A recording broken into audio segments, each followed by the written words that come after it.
Bismillahirrahmanirrahim. Assalamu alaikum dear students. How are you? This is new syllabus primary mathematics workbook 5P. Chapter number 13 है हमारा, review चल रहा है उसका, और क्वेश्चन नंबर 1 के हमने कुछ पार्ट्स कर लिए थे। आज उसी को कंटिन्यू करेंगे पेज 116 पर,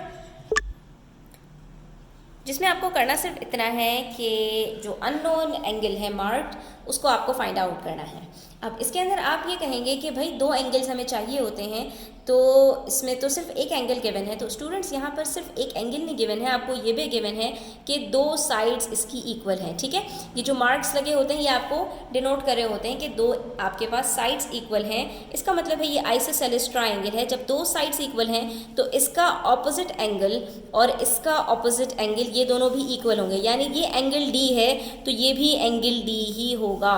जितना ये एंगल होगा उतना ये भी एंगल होगा। तो इसका मतलब है यहाँ पर मैं ये कह सकती हूँ कि angle D plus angle D मिलकर बराबर होंगे 180 डिग्री माइनस 100 डिग्री, क्योंकि ये तीनों मिलकर 180 डिग्री बनते हैं। अगर मैं 180 डिग्री में से ये 100 डिग्री निकाल दूँ तो बाकी जो बचेगा वो एक डी और दूसरा डी मिलकर जितना बनता है वो बनेगा। ठीक है, तो हमने दो एंगल डी के बराबर 180 माइनस 100 को कर देना है। तो 2 angle D is equals to 180 minus 100 80 degrees, यानी कि ये दोनों मिलकर 80 डिग्रीज बनेंगे, तभी तीनों मिलकर 180 डिग्री बनेंगे। तो अगर दोनों मिलकर 80 डिग्री हैं तो एक कितना होगा, सिंपल है, आप एंगल डी को 80 का हाफ कर दीजिए, यानी 2 से डिवाइड कर दीजिए, 2 4 जार 8, और एक एंगल डी आपके पास आ जाएगा 40 डिग्रीज। देखा कितना सिंपल क्वेश्चन था। ठीक है स्टूडेंट्स, तो अगर आपके पास एक एंगल दिया हुआ है तो यकीनन आपके पास कुछ और भी ऐसा गिवन होगा जिससे आप दूसरा एंगल निकाल सकते हैं। ठीक है,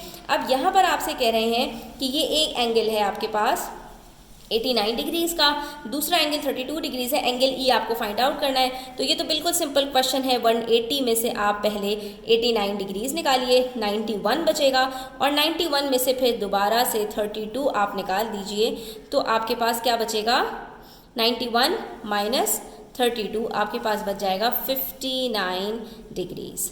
ठीक है, इसका मतलब है आपका जो एंगल ई है वो बराबर है 59 के। ठीक है,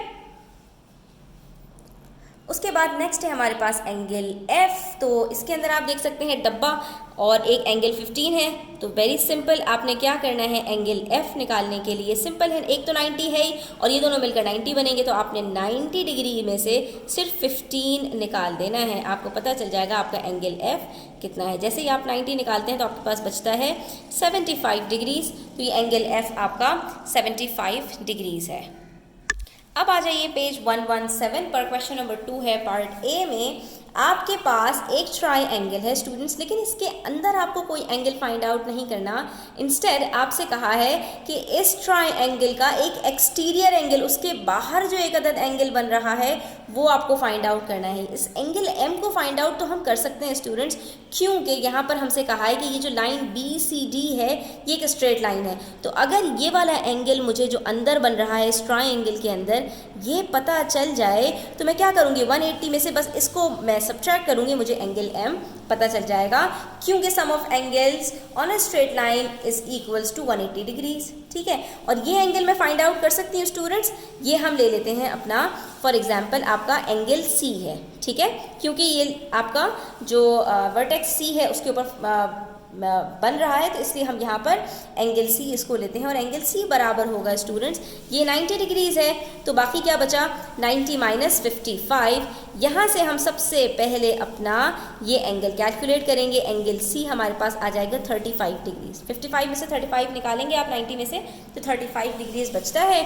उसके बाद आपके पास जो एंगल एम है वो 180 माइनस 35 डिग्रीज होगा। ठीक है, क्योंकि स्ट्रेट लाइन का जो हमारे पास फॉर्मूला है हम वही यहाँ पर प्रॉपर्टी यूज़ करेंगे। अब 180 में से जब 35 डिग्रीज हम निकालते हैं तो हमारे पास बच जाता है 145 डिग्रीज, और ये जो एंगल एम है हमारा ये 145 डिग्रीज ही होगा। ठीक है, आ जाए अब पार्ट बी की तरफ, जिसमें अगेन हमारे पास एक स्ट्रेट लाइन है ACD, ठीक है, और इसके अंदर हमें अगेन एक एक्सटीरियर एंगल फाइंड आउट करना है। स्टूडेंट्स कोई मुश्किल बात नहीं है, जब एक स्ट्रेट लाइन है ये वाला एंगल फाइंड आउट कर लीजिए, ये वाला खुद ब खुद आपके पास 180 में से सब्ट्रैक्ट करके निकल आएगा। लेकिन प्रॉब्लम ये है कि दो एंगल्स गिवन नहीं है, दो एंगल्स गिवन नहीं है तो फिर अगेन हमने देखना है कि कुछ और गिवन है। तो हमें ये बताया है कि ये साइड और ये साइड इक्वल है, लाइन AC और CB बराबर हैं। जब ये दोनों लाइंस बराबर हैं तो इसके ऑपोजिट में कौन सा एंगल बन रहा है, एंगल B,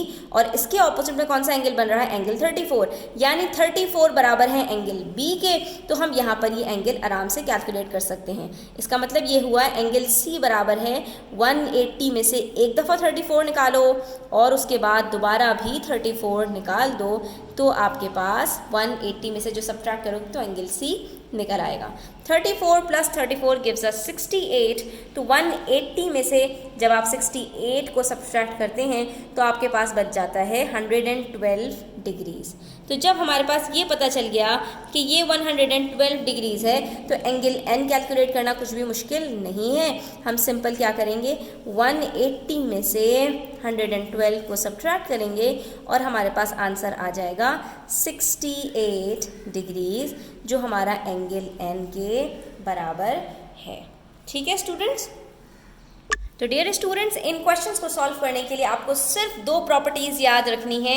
एक ये कि एक ट्रायंगल के अंदर जितने एंगल्स होते हैं उन सब का सम हमेशा 180 डिग्री होता है, और दूसरा एक स्ट्रेट लाइन के ऊपर जितने एंगल्स बनते हैं उनका भी सम हमेशा 180 डिग्री होता है। ये दो प्रॉपर्टीज़ याद रखो, आपके सामने कोई भी क्वेश्चन आएगा इंशाल्लाह आप बड़ी आसानी के साथ सॉल्व कर लेंगे, जैसा कि हमने इन वीडियोज़ के अंदर तकरीबन सारी एक्सरसाइजेस को कंप्लीट किया है बड़ी आसानी से सॉल्व करके। I hope students you liked it, please hit the like button. Thanks for watching the video till the end. Take care, अल्लाह हाफिज़।